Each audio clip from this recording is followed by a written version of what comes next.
Assalamualaikum warahmatullahi wabarakatuh. Bismillahirrahmanirrahim. Alhamdulillahirabbil alamin.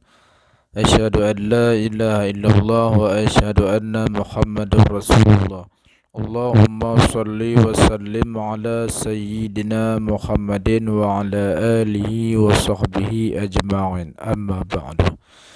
Saudaraku yang dimuliakan Allah, hari ini kita lanjut lagi pengajian kitab Nihayatul Zain, bab salat, sambungan dari episode sebelumnya, masih dalam masalah yang haram ketika kita berhadas.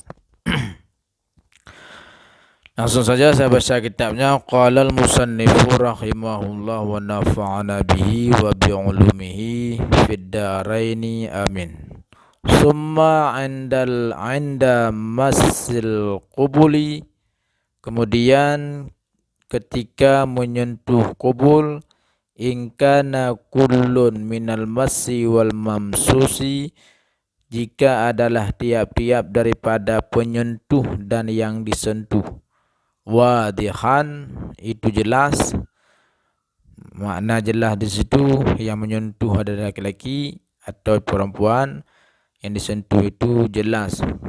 Alat kelaminnya jelas, bukan alat kelamin unsa. Fal amru wadih, maka perkara itu jelas. Jadi jelas, batal wudunya.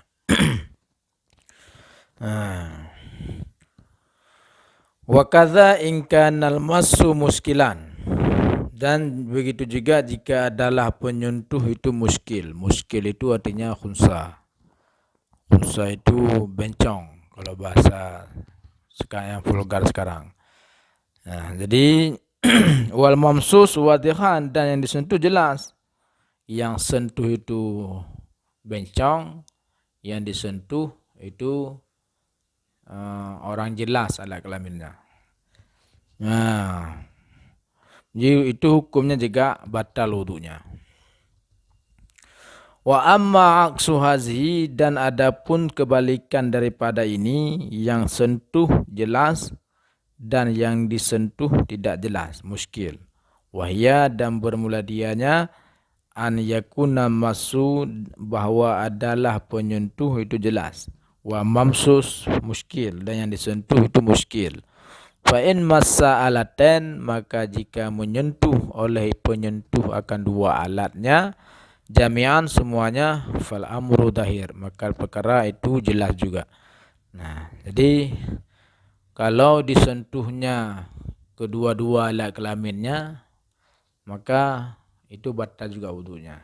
Yang sentuh orang jelas, laki-laki misalnya jelas, yang disentuh bencong, tapi dipegangnya dua-dua alat kelaminnya. Karena bencong itu dua alat kelamin dia. Alat kelamin perempuan ada, alat kelamin lelaki ada pada dia. Bandua yang sentuh, nyan batal wudu. Wa in massa akhaduhuma, dan jika menyentuh oleh ia akan salah satu keduanya alat kelamin, fa in kana mislu ma lahu ma'a faqdil muharramiyah wasagri, maka jika adalah semisal barang, yang baginya barang itu beserta tiada mahram. Tiada mahram, bukan mahram, wasagir, dan tiada kecil. Yang qadal wudu jazman, nisa batal wudu pasti. Itu kalau disentuh salah satunya dan disentuh itu bukan mahram, bukan anak kecil, maka batal wudunya pasti. Lianna mamsus, karena yang disentuh, in kana mislul masi, jika adalah semisal masi, zakurah atau anusah, faqad hasala masu. Dan jika karena yang disentuh itu, jika adalah ia semisil masih sama dengan penyentuh dari sisi laki-laki, misalnya penyentuh laki-laki, yang disentuh juga laki-laki. Ini masih dalam masalah yang disentuh itu muskil. Tapi yang dipegangnya adalah salah satunya. Kebetulan salah satu yang dipegang sama dengan alat kelamin orang yang megangnya. Itu maka hasil sentuhan. Hasil sentuhan berarti batal wudunya. Wa in lam yakun misluhu faqad lamasa. Dan jika jika tidak serupa, dipegang alat kelamin yang berbeda, maka lamasa, batal juga wudunya. Ini ada perbedaan sedikit. Lamasa dengan masa itu ada perbedaan. Ada 7 perbedaan. Banyak perbedaannya.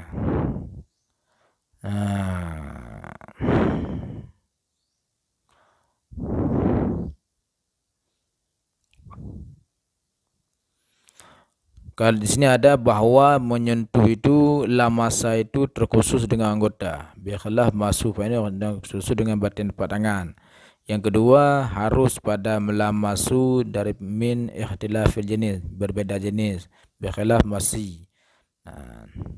Yang ketiga sesungguhnya farad, yang jelas batal menyentuhnya atas barang terdahulu. Biarlah wa'udhu maban, tidak batal oleh lamasu. Yang keempat sesungguhnya lamasu itu batal wudu, lamis wal malmus. Bikhilaf masu fa'inu inda itikhad jenis la yang qadu illa wudu masih. Jadi kalau lamasa itu orang lain menyentuh kita, itu lamasa. Kalau masa kita sendiri menyentuh kubur kita. Nah itu kalau yang tadi sama, kebetulan disentuh yang sama dengan penyentuh alat kelaminnya, maka itu masu. Batal juga wudunya. Jika tidak sama maka lamasa. Lamasa batal juga wudunya.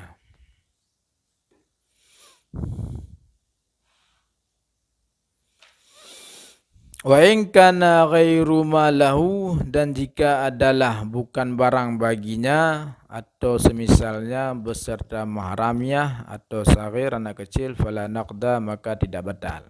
Li ihtimal tawafiqihima fi dzukurah au unusa. Karena ihtimal itu boleh jadi sama keduanya pada laki-laki dan perempuan pada aula pada yang pertama. Jadi jika yang disentuh itu bukan mahram, bukan anak kecil, maka tidak batal wudunya karena ihtimal sama pada laki-laki dan perempuan. Wali wujudil mahramiyah as-saghir fi saniyah. Ini sulit kali ini pembahasannya.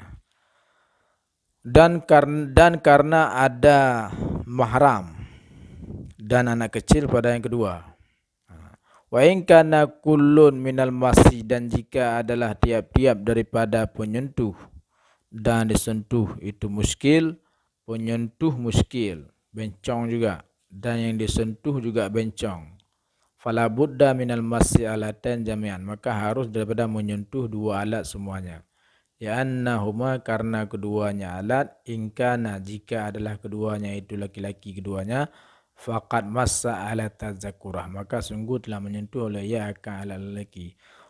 Unsayan atau perempuan keduanya, faqad massa ala tanisa, maka sungguh telah menyentuh oleh ia akan alat perempuan. Mutakhalifan atau berbeda, fahuwa masu wa lamsu, maka itu masu dan lamsu seperti yang saya jelaskan tadi. Ada perbedaan dengan masu dan lamasu. Arti di kamus dua-duanya menyentuh, tapi ada perbedaan. Walau ta'addadal qabul minal wadih, dan jikalau banyak qabul daripada orang yang jelas, fa'ala tafsil mutaqaddam fi urujil kharid, maka itu hukumnya atas rincian yang telah didahului pada masalah keluarnya berak. Oke, sampai di sini saja pengajian kita hari ini. Ini masalah menyentuh kubul. Kubul itu jenis alat kelamin di depan. Nah, jadi intinya ada kubul ini masalahnya sebenarnya pada masalah kubul yang muskil.